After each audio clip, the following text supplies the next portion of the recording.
Kemudian kita masuk ke masalah bagaimana berpisahnya dengan Umar radhiyallahu anhu. Artinya kematian beliau, gitu kan. Ditulis oleh penulis ini dikatakan saatnya untuk berpisah. Ya. Umar bin Khattab sering kali berdoa, disebutkan dalam riwayat Bukhari. Beliau selalu mengatakan, Allahumma rzuqni syahadatan fi sabilik waj'al mauti fi baladi rasulik sallallahu alaihi wasallam.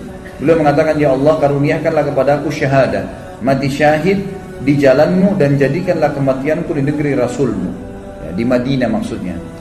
Maka pada saat itu Hafsah berkata, wahai ayahku, bagaimana bisa Allah menyatukan keduanya?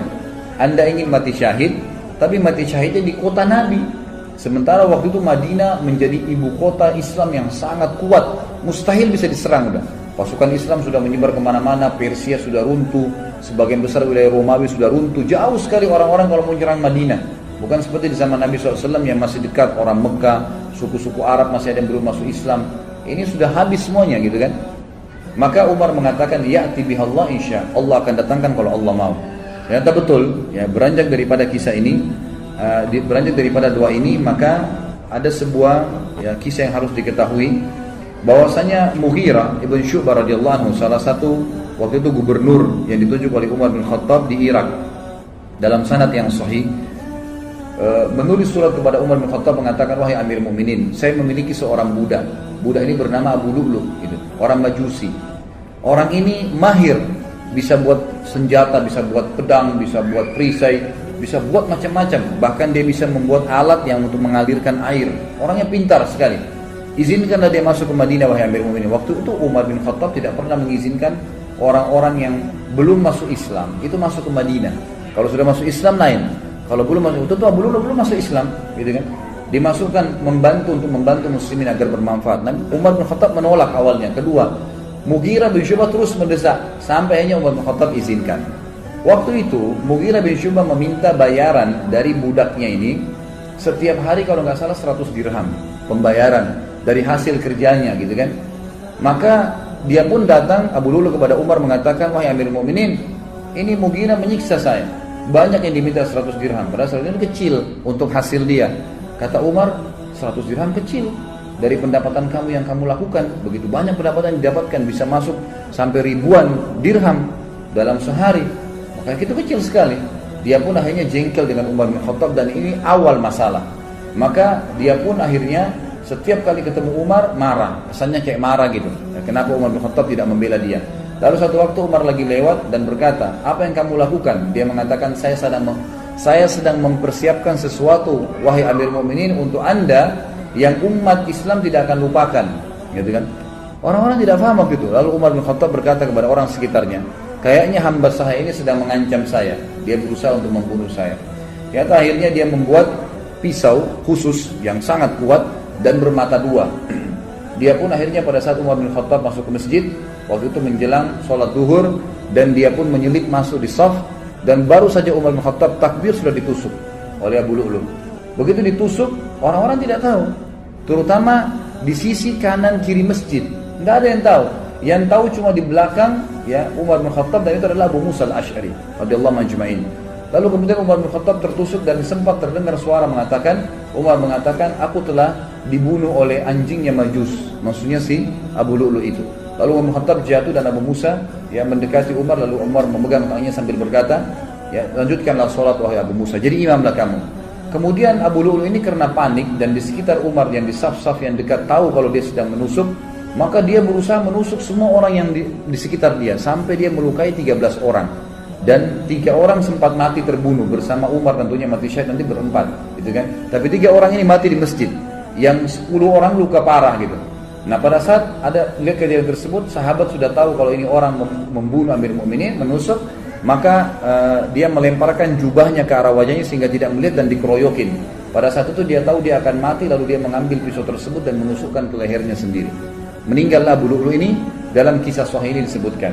Dan ini yang luar biasanya, semoga Allah berikan hidayah ya. Kita tetap masih mendoakan. Di Iran sekarang ini dibangun sebuah kuburan, dinamakan kuburannya Abu Lu'lu. Ya, dan dianggap Abu Lu'lu seorang pahlawan orang-orang Syiah, itu karena berhasil membunuh Umar bin Khattab radhiyallahu anhu. Ini luar biasa. Ya, pembunuh Amir Mu'minin, yang terkenal dengan kesolehannya, jaminan surga dari Nabi SAW, berapa banyak hadis yang kita sebutkan. Lalu mereka bangga dan pernah saya punya cuplikannya dalam bahasa Arab. Mereka melantunkan bahasa Arab, orang-orang Persia itu mengatakan, artinya begini, ya Allah bangkitkanlah kami bersama pejuang Abu Lu'lu di hari kiamat, naudzubillah, berarti termasuk bersama-sama di neraka gitu, karena berhasil membunuh Umar yang mereka anggap orang kafir. Ini berbahaya sekali, subhanallah gitu. Jadi begitu kisahnya. Maka Umar pun akhirnya sakit parah pada saat itu. Kisahnya panjang lebar, saya ringkaskan.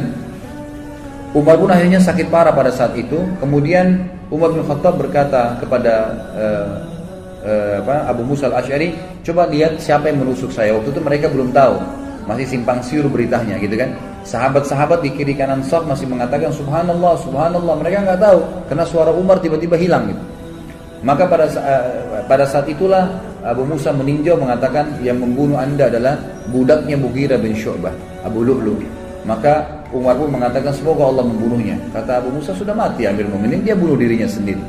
Lalu kemudian Umar bin Khattab ternyata tusukannya sangat keras.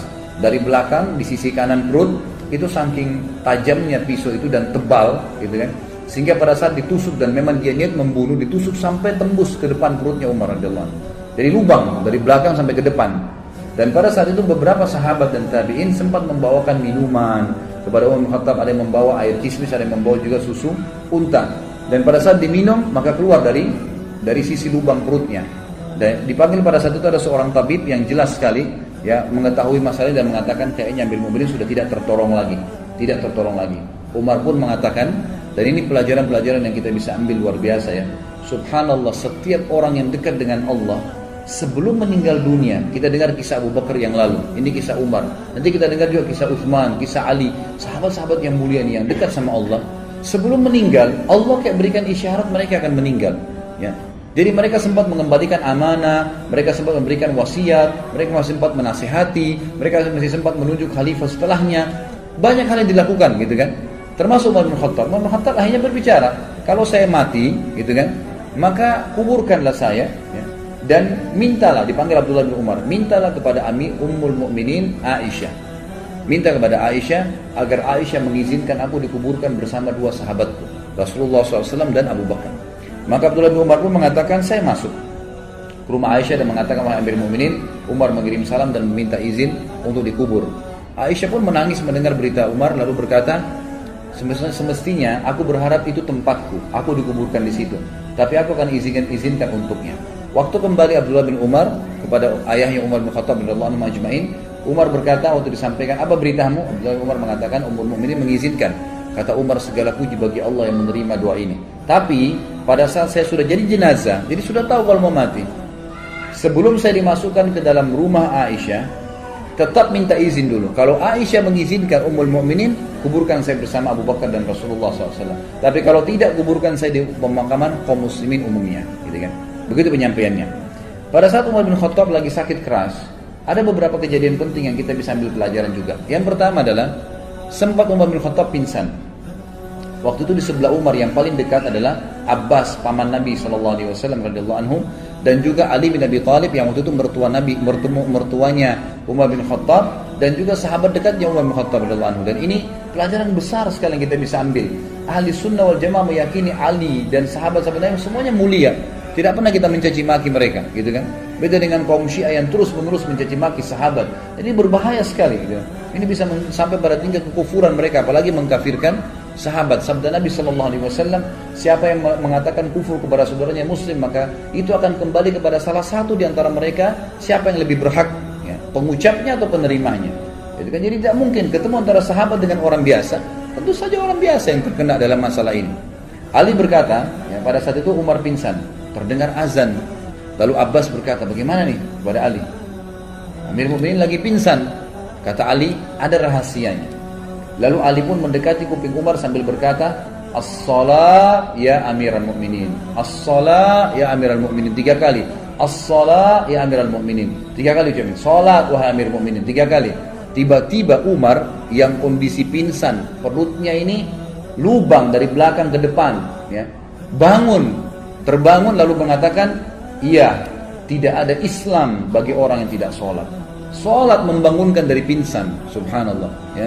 Kita kadang-kadang hanya kena tidur malam, sudah lama tidurnya, ranjangnya enak, nggak bisa bangun dengar azan. Kupingnya dikincingi sama setan, gitu kan. Tapi kalau ini enggak, radhiyallahu anhu bangun, dalam kondisi pingsan bisa bangun hanya dengan mendengar sholat, karena kuatnya imannya. Lalu dalam riwayat lain juga dikatakan Umar bin Khattab sempat tertidur, pingsan, tidak dibangunkan pada saat itu sampai menjelang mau terbit matahari. Lalu Umar bangun. Kata Umar, apakah orang-orang sudah sholat subuh? Kata mereka, sudah Amirul Mukminin. Lalu Umar mengatakan, iya. Tidak ada ya, bagian yang boleh dihormatin, diberikan jabatan di dalam Islam bagi seseorang yang tidak sholat.